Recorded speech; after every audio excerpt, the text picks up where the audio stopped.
Hi, and welcome to my storytelling nook. I'm so glad you're here with me tonight.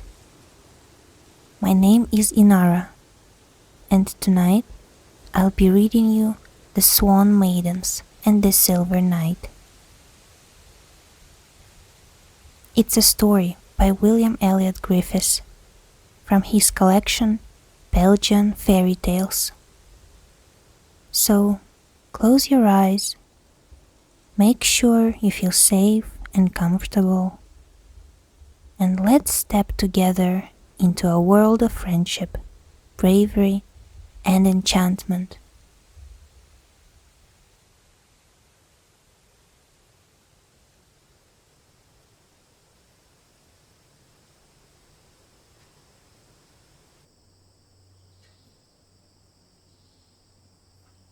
The two countries, Gelderland and Brabant, adjoin each other, but their rivers flow far apart.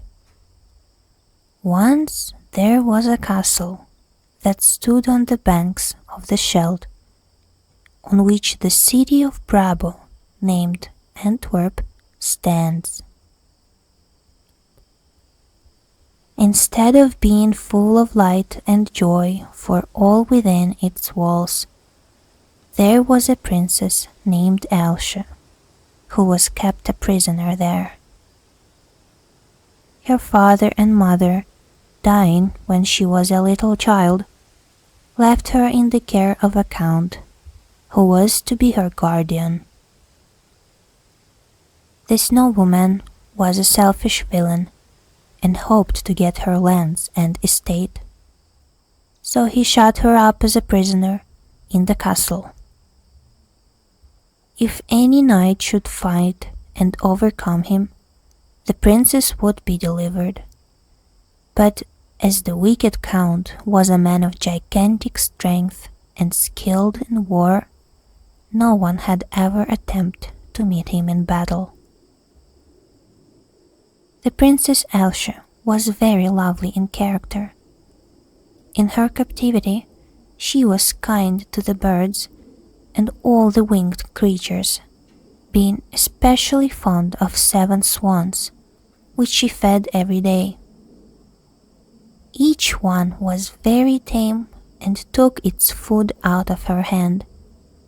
She knew them all by the names she had given them: Fuzzy, Buzzy, Trumpet, Jet, Diamond, Whitey, and Black Eye. They were her best friends, for she was very lonely and had no human companions.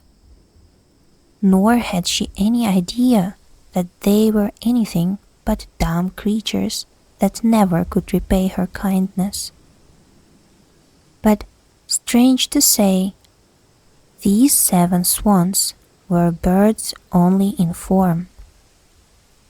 They had been changed by a wicked fairy from pretty maidens into swans. It was on this wise. Once, while the good king of Gelderland had gone out hunting in the forest with his lords and retainers, he rode in advance, for he was pursuing a deer. He got so far from his companions that he lost his way. Coming near a hut in the woods to inquire how he might get back to his palace, he met an old woman. She promised to show him the way out and back home. Immediately, the king pulled out his purse to hand her a gold coin, but the old woman proudly waved her hand to scorn the money and said to him, "You must marry my daughter and make her your queen. If you do not, you can never get home again." The king hesitated about giving his promise at once, even before he had seen the lady, for he had 7 motherless children, all daughters, at home. Their mother, on her dying bed, had made her husband give her a promise that the children should always be first in his thoughts. Now, if he should marry again, would his new wife be good to them? He would much rather that they should first see their future mother and give their love to her before he took his second wife. But now, as he was very weary and almost ready to drop with hunger, he could not hesitate. He might die of weakness while vainly wandering in the forest. Moreover, the old woman said to him quite sharply, "If you refuse, you will never get out of these woods and will starve to death. Come into my hut, and I will feed you well." The king entered and found sitting by the fire a most beautiful maiden. He thought he had never seen a woman so fair, yet he did not like her. She rose from her seat and came forward to greet him, as if she had been waiting for him. There was a table spread with plenty of good things to eat. The king sat down, and the damsel herself waited upon him while he enjoyed the meal. But all the time, the king did not like her looks any more than at the first. At times he shuddered, for fear she might be some evil creature in lovely human form. However, he had promised the old woman to marry her daughter, and it was now death to refuse. So he took the beautiful girl on his steed and rode straight to his castle, for the horse seemed to know the right way. That very evening, the wedding took place with great pomp. The wonderful thing was that all the lords and ladies and servants had supposed that their master the king had purposely left them the day before to make a journey to get him a wife.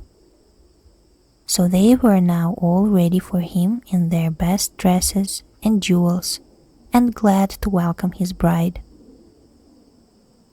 All remarked upon her beauty, but the king still feared that his new wife was wicked and cruel, and his heart sank within him.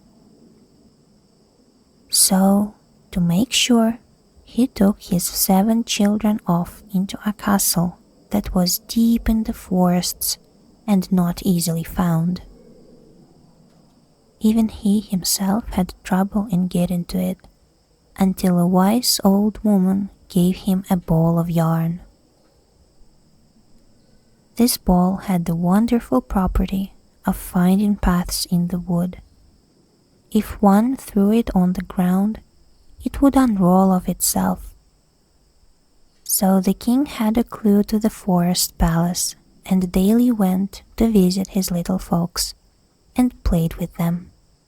The new wife noticed his going away so often, and becoming jealous of her lord's absences, she scolded him, saying to him that he did not love her to be thus away from her so many times. At last she found out from the palace servants where he kept the ball. Then she made 7 little coats, and in each one she sewed an evil charm, which her wicked old mother had taught her. Walking in the woods until she came to the castle, she pretended to be glad to see the children, telling them that she had brought each one a present. The little folks were delighted and thought their stepmother was both lovely and kind.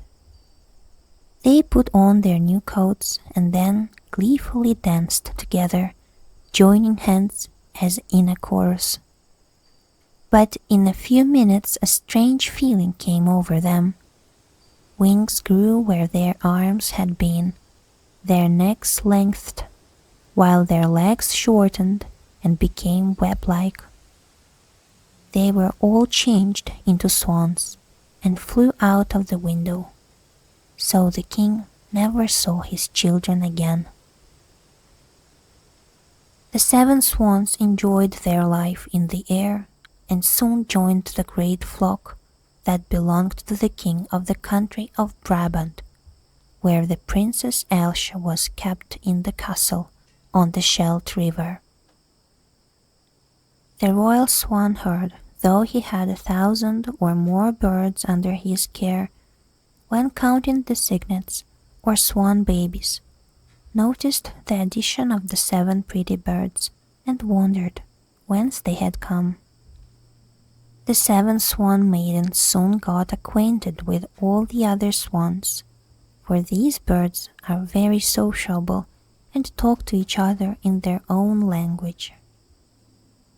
In this way, they learned the story of the captive Brabant princess. When they found they were her favorites, and she had given each one of them a name, and every day called them to be fed, their hearts were melted by the kindness of the pretty lady. Sometimes they found her in tears and heard her pray for wings to fly away. This made them wish that they could leave their swan forms and be like her again, as they once were. Or, if not thus able, they longed to help her in some way.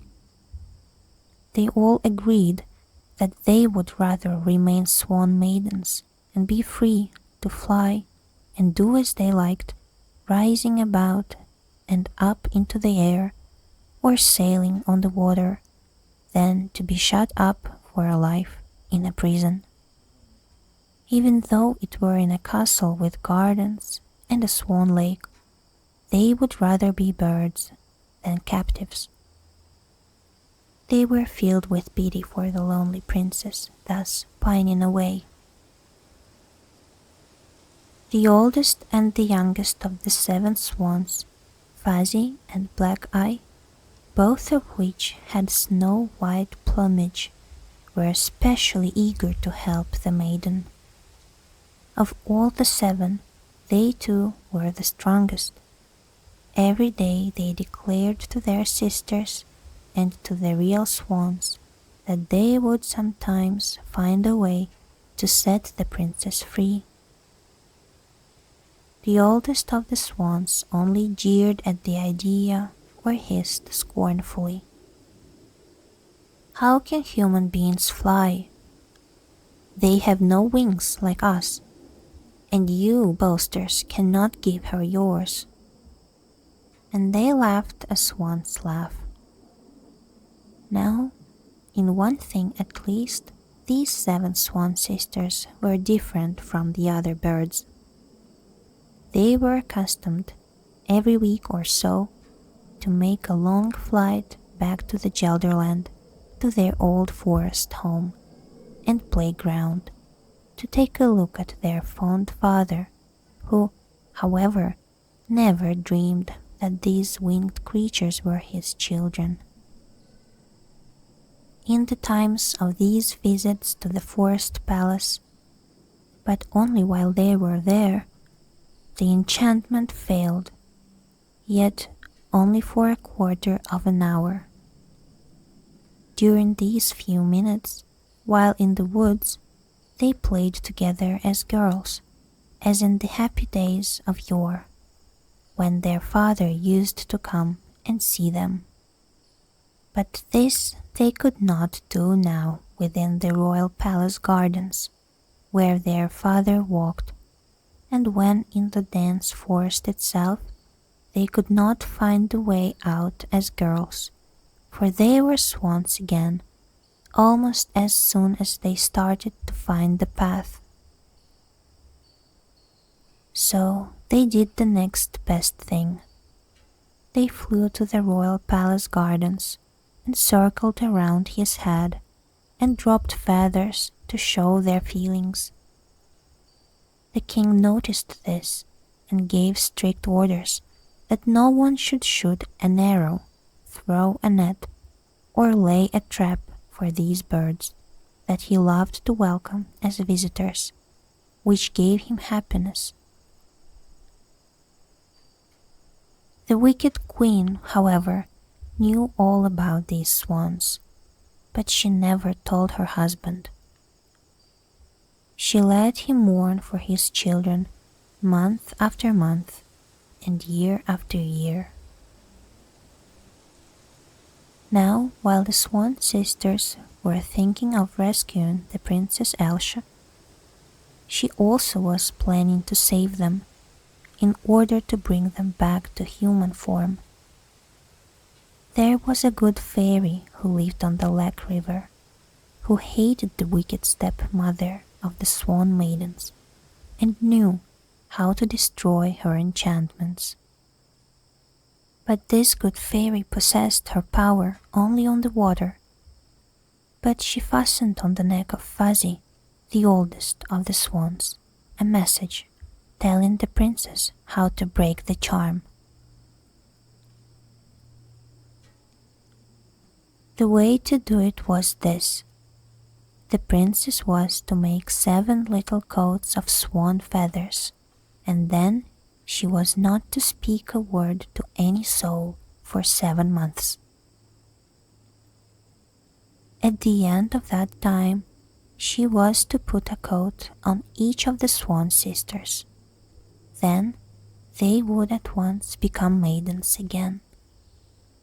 Now, in Gelderland, there lived a handsome young knight who wore a suit of armor of silver steel and had a plume of snow-white feathers on his helmet. He was as brave as a lion and loved to rescue poor people from robbers and to help all who were in trouble. One day, while out hunting, he by chance reached the castle in the woods where the king had kept his children, and to which the 7 swans flew every week. He drew his bow and was just about to shoot when the birds dropped their feather suits and 7 pretty maidens stood before him. "Oh, good sir, hurt us not," they cried. "We are human, only for a quarter of an hour, but oh, do come and follow us. We'll guide you to a princess in distress, and you can save her." The knight was delighted to hear these words, for the task the Swan Maidens proposed was just what he longed to attempt. They had hardly told their story before they had to resume their swan forms.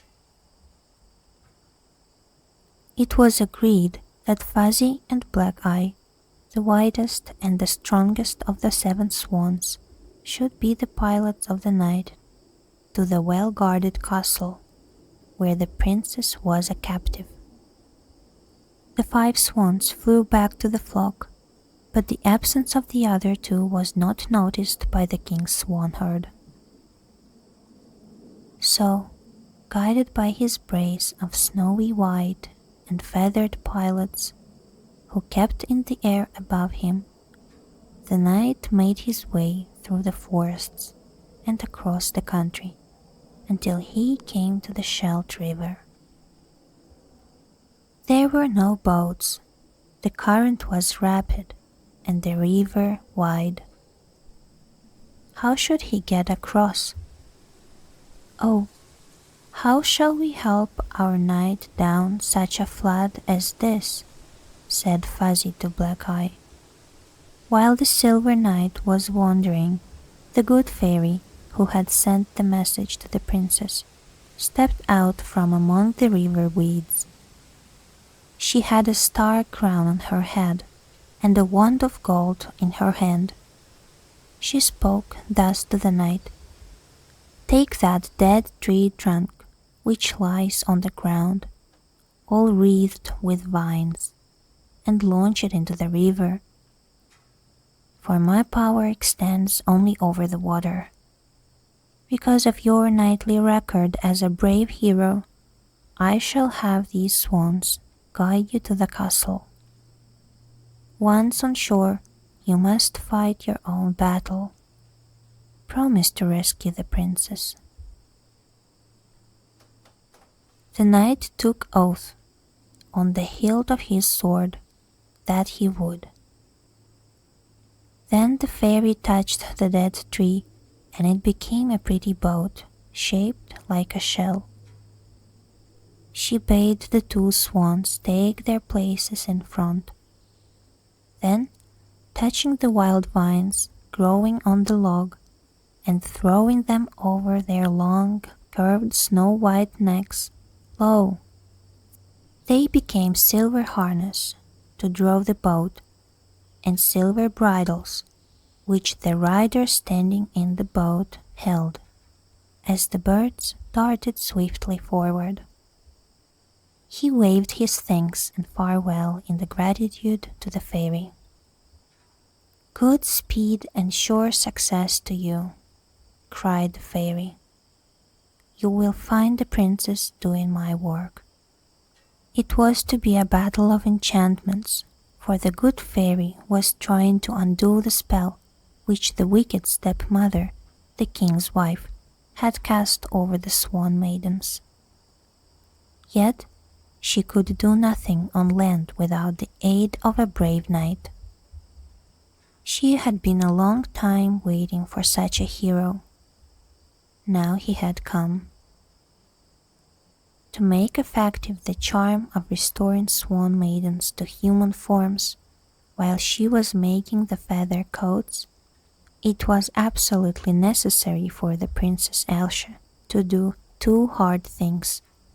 One was not to speak a word till the coats were finished and the swans transformed.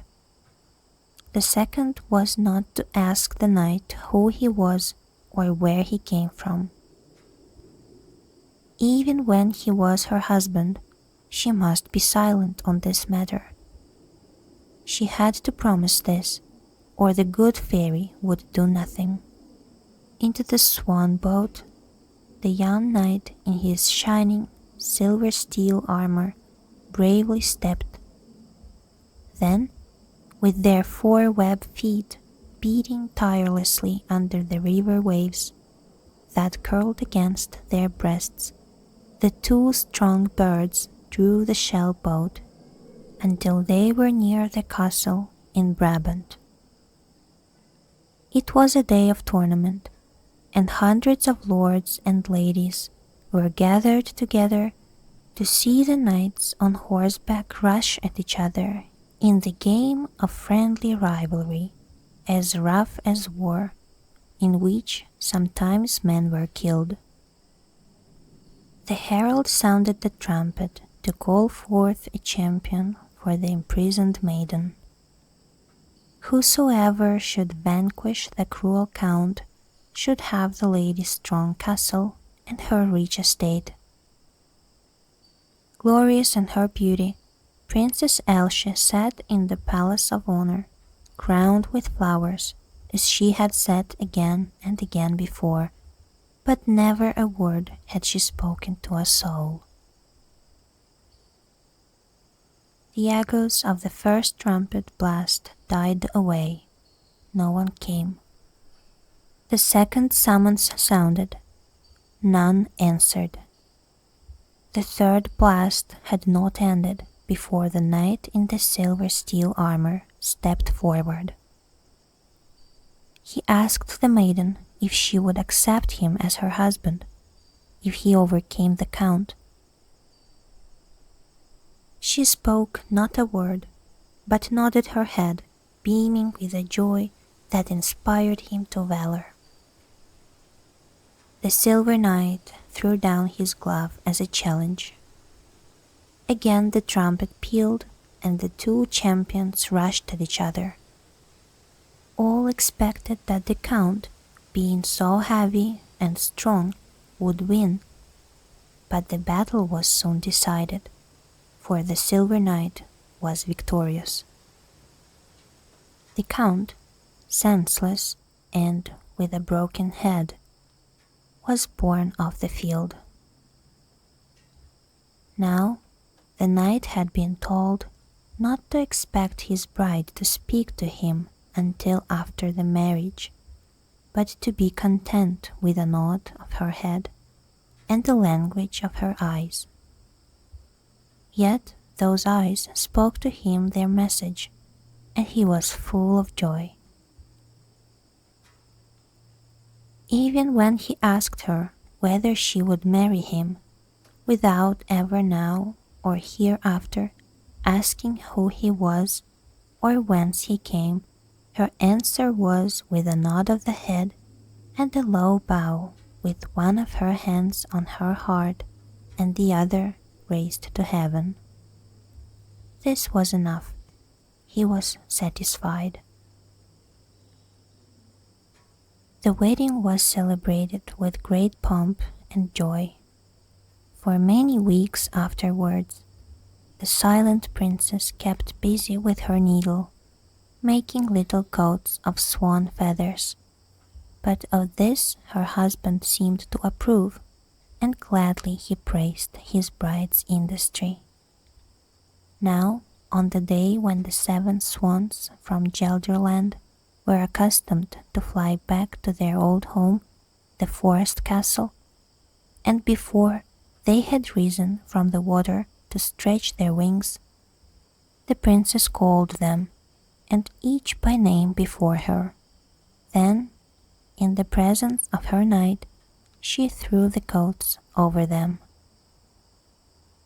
Instantly feathers, wings, arched necks, and webbed feet disappeared, and 7 lovely maidens stood before them. Now, since their father had died, they all asked to stay in Brabant and serve the princess at her court. This offer she gladly accepted, but the princess had no sooner regained the use of her voice than she seemed consumed with a curiosity she had not felt before. In the new joy of having fulfilled one promise made to the river fairy in behalf of the Swan sisters, she forgot that made to the knight, her husband. Her eagerness to know who and whence he was increased, until one day she burst out with the questions. The knight reminded her of her vow, which with solemn gesture she had made to him before he risked his life for her. When she urged that his love for her could not be deep or real if he kept a secret from her, he made answer, "It is not I that love less or have broken faith. It is you." Then, rushing out of the palace, he leaped upon his horse and disappeared in the forest, riding back to Gelderland, and the princess, though no longer a captive, but free and rich, was sorrowful and lonely.